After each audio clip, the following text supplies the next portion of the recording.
السلام عليكم ورحمة الله وبركاته، إزيكم عاملين؟ الحمد لله، كانت مباراة جميلة، يعني ضغط عالي جدًا من النادي الأهلي، بالذات بعد الطرد يعني بعد ما أحمد توفيق اتطرد.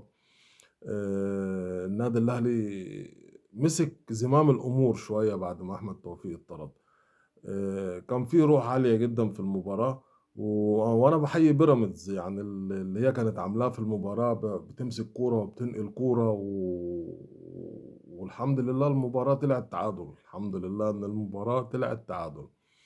يعني أحمد توفيق، روح بكتفك يا أحمد توفيق، ما تروحش بإيدك يعني وأنت ساند، ما تروحش بإيدك، على فكرة الكورة دي يعني ممكن تاخد فيها إنذار مش كارت أحمر، ممكن تاخد فيها إنذار عادي.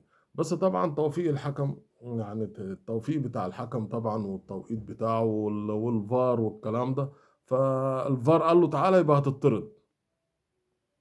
روح بكتفك، أنت كده على كده مش خسران حاجة. روح بكتفك واعمل فاول معاه، اعمل فاول معاه، لو رُحت بكتفك هتعمل فاول معاه، وممكن ما ياخدش فاول كريم الدبيس، بس ما تروحش بإيدك، يعني ما تروحش بإيدك.